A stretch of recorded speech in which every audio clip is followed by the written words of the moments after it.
Commander X had spent 300 years fighting wars across 100 worlds. She knew how battles worked. She knew how humans fought. She knew how they lost. The station hanging in orbit above the desert planet was just one more place where humans would discover that resistance was pointless. Her armor was black and thick, covered in scars from battles won. It was made of steel, a metal that human weapons could not break. On her back, 2 large arms could move freely and carry heavy plasma cannons. Her front 2 arms were shorter and stronger, made for ripping and tearing. Her eyes were big and could see things humans could not see. She had 4 legs that moved fast and silent. X stood in her ship and watched the screens. Station floated in the black space like a metal spider. Humans built their stations this way because they were slow and weak and needed many boxes connected together to survive. The station had weapons, bad weapons, weapons that could not hurt her ship. She ordered the attack. 10 ships moved toward the station. They fired plasma bolts that burned the station's outer walls. Humans ran inside like ants. They moved their small bodies to protection areas and their small guns. Some of them screamed into their radios about an alien attack. Some of them cried. X did not care about human feelings. Her soldiers were the best warriors the Empire had ever made. They were trained to kill and trained to conquer. Each one of them was worth 10 human soldiers, maybe 50. X herself had killed more than 3,000 enemies in her life. She had destroyed entire colonies. She had made powerful races bend their knees to the Empire. The station was full of soft humans. This would be easy. X led her soldiers through the docking bay. They wore armor that glowed with blue light. They carried weapons that made burning sounds. They moved in formation, checking each corner, each shadow. The humans inside the station tried to stop them. A group of human soldiers ran at them from behind a metal wall. They carried rifles that made loud noises. The bullets hit X's armor and bounced off like sand. She did not even slow down. One of her front arms reached out and hit the closest human. He flew backward into the wall and did not move again. The other humans saw this and ran. They understood now. They were not strong enough. They had no power here. X moved deeper into the station. The corridors were narrow for her body, but not too narrow. She had fought in stations like this before. Humans built them all the same way. Command centers at the top, officers in safe places, lower ranks on the outside where they died first. A human officer came over the radio. His voice shook. He said his name was Captain Foster. He told where he was. He told her he had 100 soldiers left. He told her he was ready to fight. X felt something like a smile come to her face. Maybe this battle would take 5 minutes instead of 2. She led her soldiers toward the command center. The station shook as her ships bombed it from outside. Dust fell from the ceiling. Fire burned in some places. The temperature inside the station was rising. Soon it would become too hot for humans. They would need to surrender or die. But Captain Foster did not run. When X reached the observation deck, she found him standing alone. He was tall for a human with dark hair and a scar on his face. His uniform was torn in many places and had blood on it. His right arm hung down like it hurt him, but he stood straight. His eyes did not show fear. This was strange. X stopped. She looked at this small human in his torn uniform. She had killed thousands of humans before. She had seen them beg and cry and try to run. She had seen them use weapons and shields and walls. None of it ever worked. They always lost. But this one did not look like he had lost. "I am Commander X of the Empire," she said. Her translator made the words into human sounds. The words came out hard and cold. "This station belongs to us now. If your people fight, they will die. If they surrender, they will live as prisoners. You will choose now." Foster did not move. He did not try to run. He did not pull a hidden weapon from his uniform. He raised his hand in a slow movement. It was a gesture that meant peace. "I surrender the station," he said. His voice was steady and clear. My people are below in the lower sections. They will not fight. I ask you to let them live. X was surprised. Humans usually took longer to give up. They usually needed to see their friends die first. They usually needed to understand that they had no power. But this one had seen the truth right away. Or maybe he had something else in his mind. Maybe there was a trick. X raised one of her big front arms. Her soldiers moved fast and took Foster. They held him strong. He did not fight them. He did not try to break free. He just stood there and let them take him. Within 1 hour, soldiers controlled every part of station. They took the weapons. They took the food stores. They took the computers and the information systems. They found 230 human soldiers and staff. They put them all in locked rooms. Some of the humans cried. Some of them stayed quiet. Foster stayed quiet. X went to the command center and sat in the captain's chair. It was too small for her body, but she did not care. From here she could look out at the planet below and the stars beyond. This station was now hers. This was how conquest worked. You came, you fought, you won, everything changed. Her superiors would be happy with her. This station had important information about human military plans. It had supplies that the Empire needed. It had a location that was useful for attacking more human worlds. But something in her mind was different now. When she had looked into Foster's eyes, she had not seen an alien. She had not seen weakness or fear or something to destroy. For just one moment, she had seen something else, something that made her stop and think. It was a strange feeling, and X did not know what to do with it. She ordered her soldiers to put Foster in a secure cell in the detention block. She told them to make sure he could not escape. She told them he would be questioned about Earth's military plans and human weapons systems. Then she walked to the observation window and watched the stars. And she did not understand why she felt sad. The detention block was made of strong metal walls and locked doors. Foster sat on a bench and did not move. 3 days had passed since the station fell. He had been questioned 6 times. Each time they asked the same questions. Each time he gave the same answers. The interrogators were confused by this. They had expected humans to break. Humans always broke. If you hurt them enough, they would tell you anything. If you threatened them enough, they would give you secrets. If you showed them death, they would choose living over loyalty. But Foster was different. When they asked about Earth's military numbers, he told them the public information. When they asked about the location of other human bases, he told them nothing new. When they threatened to kill him, he closed his eyes and waited. X watched the interrogation from another room. She could see Foster through the transparent glass. She could watch his face and his body. She could listen to his words. The interrogators were becoming angry. An officer named stood in front of Foster and screamed at him. His mandibles clicked fast, which meant he was furious. He told Foster that Earth would fall. He told him that humanity's time was over. He told him that his people would become slaves to the Empire. Foster opened his eyes and looked at the interrogator. His voice was quiet but strong. "No," he said, "we will fight. We will keep fighting until we win or until we are all dead. That is what it means to be human." Hit him across the face. Foster fell. Blood came from his mouth, but when he stood up, his eyes were the same as before. X felt something strange move in her chest. She did not have a heart like humans did. She had a different system that moved blood through her body and kept her alive. But that system was responding to something now. It was moving faster. It was reacting to what she saw. She did something she had never done before. She stopped the interrogation. X walked into the detention block and told to leave. He did not want to leave. He wanted to continue. But X was his commander and he had to obey. When he was gone, she stood alone with Foster. Foster was bleeding and hurt. His left eye was starting to swell. His ribs were probably damaged, but he was sitting straight. He was not broken. "Why do you not tell them what they want to know?" X asked. Foster looked at her.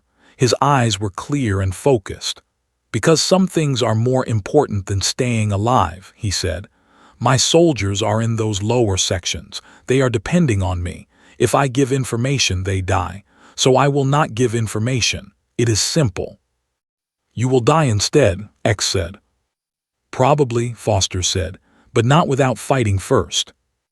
X left him in the detention block. She ordered the guards to give him food and water and medical treatment. She told them he would not be interrogated again. The guards thought this was strange, but they did what she ordered. Days became weeks. Foster stayed in his cell, but the conditions were better than other prisoners got. X did not visit him often. When she did not speak much. She would just watch him through the transparent glass as he exercised or read from a small device or wrote on paper. One day she asked the guards what he was writing. "Letters," one guard told her. "He writes letters to someone named Mary. He folds them and keeps them in a pile. He never sends them." X asked to see the letters. The guard brought them to her. There were 43 letters. She could read human language because of her implants. She read them all. The first letter said, "Dear Mary, I am safe for now. The aliens are not as bad as we feared. I will find a way home." The 20th letter said, "Dear Mary, I do not know if I will see you again. I want you to know that I am not afraid. I am proud to be your brother." The 43rd letter said, "Dear Mary, I do not know why, but the commander of the alien forces is different from the others. She has dark eyes that sometimes seem sad. I think she is beginning to understand that we are not so different from her. I think she is lonely in a way that no creature should be lonely. I wish I could help her, but how can a prisoner help a conqueror?" X stood in the detention block and held the letters in her front hands. She had conquered 100 worlds. She had made thousands of beings bow to her power. She had never been lonely because she had never understood what loneliness was. But Foster understood. The next time she came to the detention block, she brought a chair that was the right size for her body. She sat down outside his cell and looked at him through the transparent glass. "Why do you write letters you will never send?" she asked. Foster stood and walked to the glass. He put his hand on it, and after a moment, X raised one of her front arms and pressed it against the glass where his hand was. "It helps me remember why I am here," he said. "My sister Mary is back on Earth. She is strong. She is brave. She will survive whatever comes. Writing to her reminds me that there are people worth fighting for." "I have no one," X said. The words came out before she could stop them. "Yes, you do," Foster said. "You have millions of people who depend on you. You have soldiers who follow you. You have a purpose." "That is not the same," X said. "No," Foster agreed, "it is not." They stood like this for a long time, with transparent glass between them, the conqueror and the prisoner, each one seeing something in the other that they did not expect to find. After this day, things changed. X still kept Foster locked in his cell. He was still a prisoner, but she began to spend time talking to him. She asked him questions about Earth and about humans and about his life before the war. Foster answered everything she asked. He told her about his family. He told her about the city where he was born. He told her about the things he loved and the things he feared. And with each conversation, X felt something in her begin to change. Something deep and powerful that she did not have names for.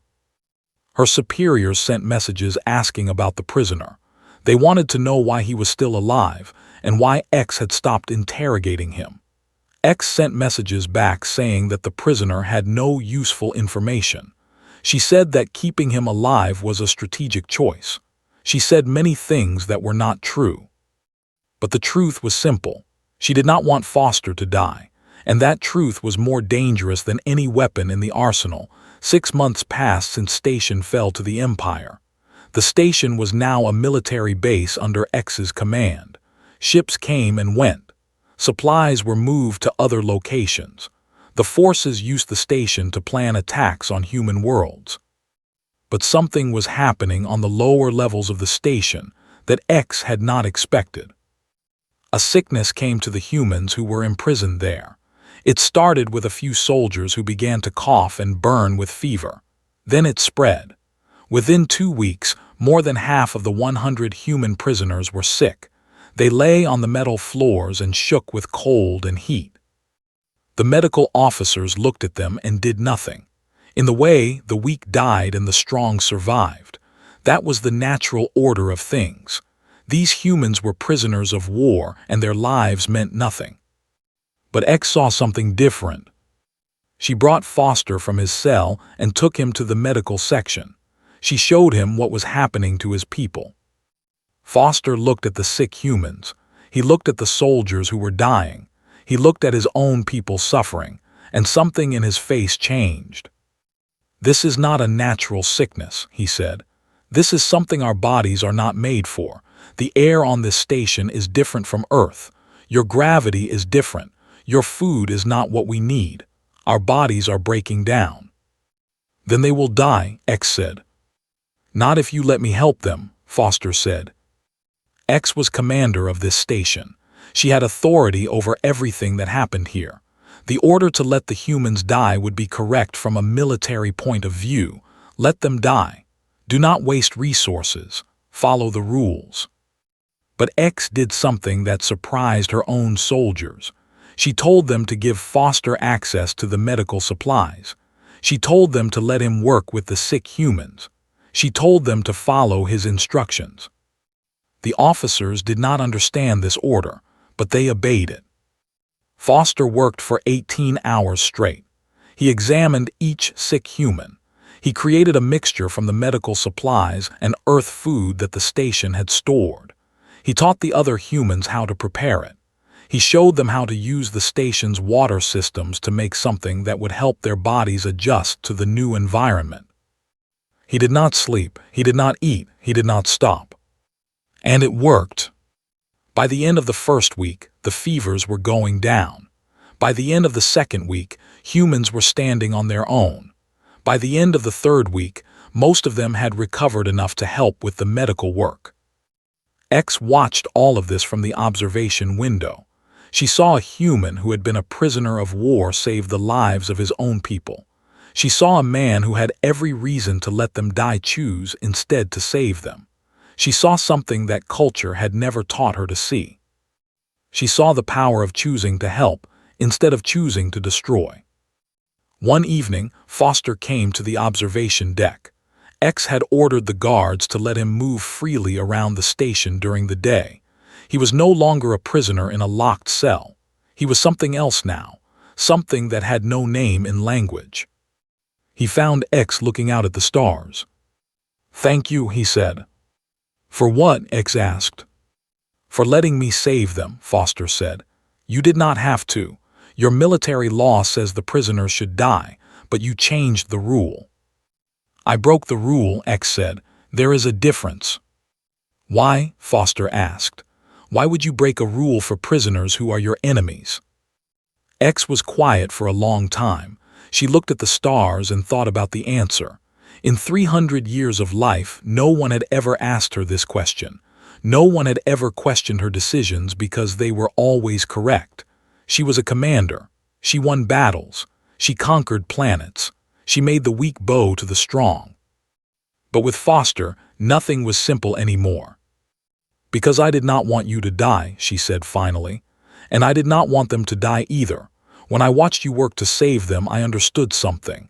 Your kind has a strength that my kind does not have. You do not conquer things. You protect things. You help things. You choose to save instead of choosing to kill." Foster stood next to her and looked out at the stars. "We are not so different then," he said. "You chose to help instead of choosing to kill as well. You have that same strength. I think you always had it. You just did not know you had it." "The Empire does not value this strength," X said. "The Empire values conquest and power and victory in battle." "Then maybe your Empire is wrong about what matters," Foster said. This was a dangerous thing to say. To suggest that the Empire was wrong about anything was a crime. It was treason, but Foster said it and X did not punish him for it. Instead, she asked him a question. What matters in your view? Foster thought about this. He thought about his sister Mary. He thought about the soldiers he had saved. He thought about all the humans on all the worlds that would be conquered by the Empire if no one stopped it. Life matters, he said. Every life. Not just human life, but all life. Every creature that can think and feel and choose, that life has value. That is what matters. X had never heard anyone say this before. In culture, only the strong had value. Only warriors and rulers had importance. Everything else was just material to be used or destroyed. But Foster believed something different, and when she looked at him, she could see that this belief was true in him. It was not something he said to trick her or manipulate her. He truly believed that all life had value. And the more she was around him, the more she began to believe it too. Her superiors sent new orders. The High Command wanted her to send the human prisoners to other stations. They wanted to use them for labor on mining planets. They wanted her to continue the military conquest of human worlds. X looked at the orders. She looked at Foster. She looked at the humans who had recovered from the sickness, the humans whose lives her choice had saved. And she made a decision that would change everything. She would not follow the orders. Not yet, not right away, but she was beginning to understand that there was a choice to make. A choice between the empire she had served her entire life and the small human who had shown her a different way to see the world. This choice would destroy her career. It would make her a traitor. It might cost her her life. But for the first time in 300 years, X did not care about any of that. She cared only about doing what was right. The message from the High Command came through the secure military channel on a dark morning. X was in her command center when the alert sounded. She opened the message and read it once. Then she read it again. The words were clear. The orders were direct. Earth had not surrendered to military power. Human forces had not bowed to the Empire. Instead, humans had done something unexpected. They had united. Every nation on Earth had stopped fighting each other and started fighting the threat. Their military had grown stronger. They had built new weapons. They had created a plan to attack. A human fleet was being prepared. It would be the largest human military force ever assembled. It was coming toward Station. And the High Command had decided that Station was no longer valuable. They ordered X to destroy everything on the station and evacuate with her core military unit. The station itself would be destroyed. The humans would be killed. All evidence of the presence would be erased. The message said that a battle fleet would arrive in 72 hours to destroy the station themselves, if X had not done so already. X sat in her command chair and did not move for a long time. She had received orders like this before. She had followed them without question. She had destroyed entire cities and killed millions without feeling anything. This was the way of the Empire. This was duty. This was what it meant to be a warrior. But that was before Foster. She left the command center and walked to the observation deck. She knew Foster would be there. He spent his free time watching the stars and thinking about Earth. He was exactly where she expected him to be. "There is a message from the High Command," X said. Foster turned and looked at her. He had learned to read her body language. He could see that something was different. Her mandibles were tight.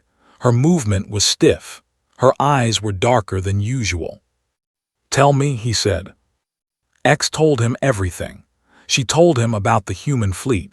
She told him about the orders to destroy the station. She told him that all the humans on the station would be killed. Foster listened without moving. When she finished, he was quiet for a moment. "What will you do?" he asked. "I will leave," X said. "I will take the soldiers who are useful. I will go to another station. I will continue serving the Empire." "And the humans?" Foster asked. "They will die," X said. Foster walked to the window and looked out at the planet below. He did not say anything. He did not cry. He did not beg. He just looked at the world beneath them and accepted what was coming. "No," he said finally. "What?" X asked. "No," Foster said again. "I will not accept this. I will not let them die without trying everything first.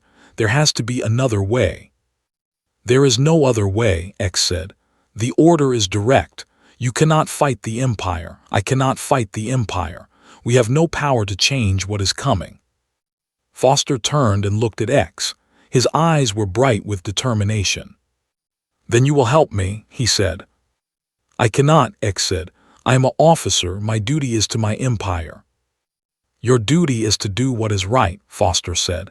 "You told me that life has value. You told me that it matters. Do you still believe that?" X felt the weight of the question. She thought about the humans who had recovered from sickness because she had let Foster help them. She thought about their faces when they stood again without fever. She thought about the strength they had shown. "Yes," she said, "I still believe that." "Then help me," Foster said. "Help me save these people. Help me save your own soldiers if they do not want to die in a pointless battle. Help me find a way for everyone to live." "They will execute me for treason," X said. "Yes," Foster said, "probably they will." "They will execute all the soldiers who follow me," X said. "Not if we are clever," Foster said. "Not if we have a plan, not if we move fast." "You are asking me to betray everything," X said. "No," Foster said. "I am asking you to save it. I am asking you to save the lives that matter to you. I am asking you to become what you have always wanted to be, a leader who protects instead of a leader who destroys." X stood in the observation deck and looked at this small human who was braver than warriors 3 times his size. He was asking her to throw away 300 years of service. He was asking her to become a traitor to her own people. He was asking her to choose something that every would call weakness. But it was not weak. She could see that now. It took more strength to choose to protect than to choose to destroy. It took more courage to refuse an order than to follow it. It took more power to build something than to tear it down. "I will help you," she said. Foster smiled. It was the first time X had seen him smile since the station fell. For the next 72 hours, they worked without stopping. Foster created plans to evacuate the human prisoners. He organized them into teams. He told them what was coming and what they needed to do. X moved through the station and made the same choice to every soldier. She told them that the High Command had abandoned them. She told them that if they stayed, they would die for nothing. She told them that she was opening a transport ship and anyone who wanted to live could come with her. Some soldiers left her. Some wanted to follow the original orders, but many of them decided to follow X instead. They had seen how she had treated the humans. They had seen how she had changed. They understood that she was choosing a different way. On the 68th hour, X told Foster about the evacuation plan. "Everyone will have time to escape," she said. "We will leave the station on an automated flight path. The High Command will think we died here. They will think the station was destroyed. We will have time to reach the jump gate before the fleet arrives." "What about you?" Foster asked. "I will stay to make sure everyone is gone," X said. "Then I will set the self-destruct. The station will fall into the planet below. When the fleet arrives, they will find nothing but empty space and burning metal." "I am staying too," Foster said. "You must go," X said. "You must lead your people to safety." "No," Foster said. "You are staying, so I am staying. We started this together. We will finish it together." X felt something move in her chest again. This small human was willing to die with her. He was willing to refuse safety to stand beside her at the end. "Come then," she said. "We have work to do." The evacuation began. Ship after ship left the station with humans and soldiers aboard.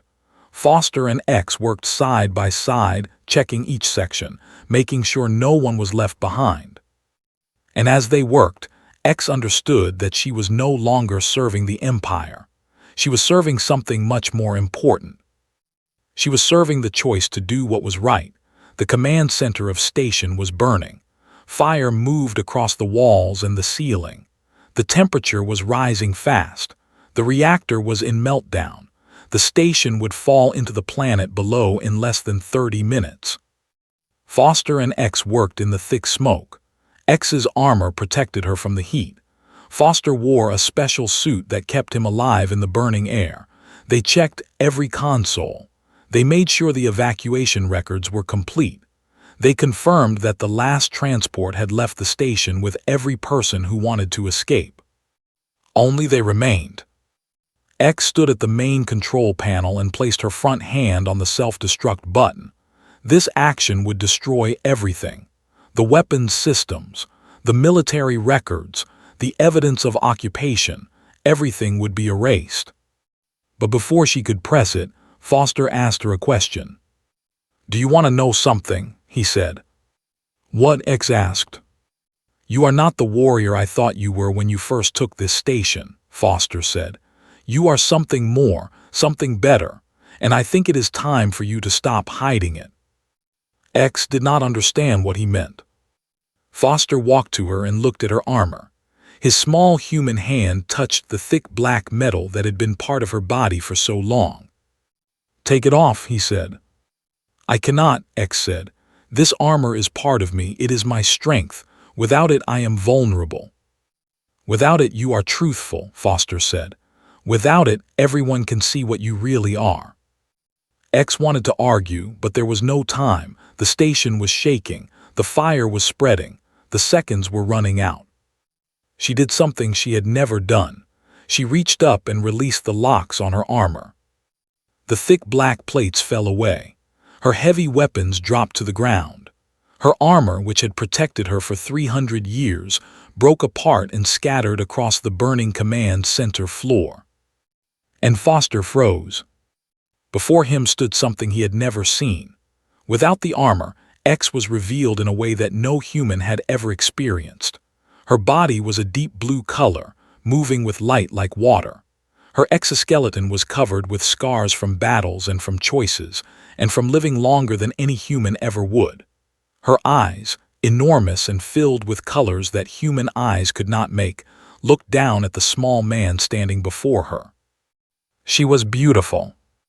And she was vulnerable. Foster could not speak. There were no words. His weapon had fallen silent hours ago. His duty had changed. His purpose had transformed. And now, looking at this alien warrior in her true form, he understood why she had done everything. She had done it because she could not let him die. She had done it because somewhere in the 300 years of her life, a small human had shown her how to choose something other than power. "Why?" Foster asked. He could barely make the sound. "Because some truths cannot be spoken while I hide behind armor," X said. Her voice came out different now, without the hard translator sounds. Her English words were direct and clear and perfect. "I will not let them destroy this station while you stand to protect it. I will not let them erase you. I will not let them take away what you have shown me. You taught me that strength is not measured in weapons or armor or conquest. Strength is measured in choices, and I choose you. I choose these humans. I choose the station." Foster opened his mouth, but no words came. The alien warrior who had conquered his home stood before him defenseless. She had thrown away the protection that defined her entire existence. She had made herself vulnerable for him. "Every human on this station will escape," X continued. Her enormous eyes moved to the screens showing the evacuation status. "Every one of my soldiers who wanted to leave has escaped. Everyone who wanted to live has the chance to live. But you and I must stay. The station must fall. The Empire must believe we are dead." Foster looked at the burning command center. He looked at the screens showing the last minutes of a military base. He looked at the armor on the ground and understood what it meant that it was no longer part of X's body. "I understand," he said. "Let me do it." Foster walked to the self-destruct button, but instead of destroying the station immediately, he input a code. The code opened a channel to every frequency the station broadcast on. Every ship that had left the station would receive what came next. Every human in space would hear it. Every in range would hear it too. Foster recorded a message. He spoke with the authority of a captain. He spoke with the voice of a man who had nothing left to lose. He named the crimes of the occupation. He named the soldiers who had died for no reason. He explained what the Empire had done to countless worlds. And then he did something that shocked everyone who heard it. He named X as a traitor to the Empire. And he named her as a hero to humanity. Commander X of the Empire has chosen to save us, Foster said into the recording device. She has chosen protection over conquest. She has chosen mercy over murder. She is no longer the enemy. She is one of us. When the message ended, the last evacuation signal confirmed. All ships had left the station. All people who could escape had escaped. Foster pressed the self-destruct button. Alarms sounded. The reactors began their final countdown. The station would fall in 5 minutes. Foster and X ran through the corridors together. Her unarmored body moved with surprising speed and grace, no longer held back by the heavy protection. They ran toward the docking bay. They ran toward the last transport ship. The station shook. Pieces of metal fell from the ceiling. Fire followed them through the corridors like something alive. The gravity system failed, and they began to float as the artificial gravity died. They reached the docking bay with seconds to spare. A transport ship was waiting. Its cargo doors were still open. Foster grabbed X's hand as they flew through the burning space toward the opening. Her hand was warm and strong. His hand was small but determined. They flew into the ship together. The transport detached just as the station began to fall toward the planet below. Behind them, station fell burning through the atmosphere. It turned into a meteor of fire and metal, falling toward the desert world that orbited beneath it. Foster and X stood at the observation window and watched it fall. The ship accelerated toward the jump gate. In another hour, they would be gone from this system. They would be impossible to catch. They would be free. Foster looked at X standing beside him. Her blue body was tired. Her enormous eyes reflected the burning light of the falling station. Her mandibles clicked slowly as she processed everything that had happened. He reached down and took her hand. It was a small human gesture, but X understood what it meant. "What happens now?" Foster asked. X thought about her people. She thought about the empire that had defined her entire life. She thought about the choice she had made to stand with a small human instead of standing with her own kind. "Now we find out if the empire is ready to change," she said. Her voice was quiet and thoughtful. "And if they are not ready, we find somewhere they cannot reach us."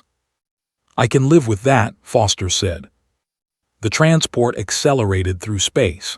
Behind them, the fleet appeared on the sensors, but the ship was already jumping to hyperspace. In seconds, it was gone from the system.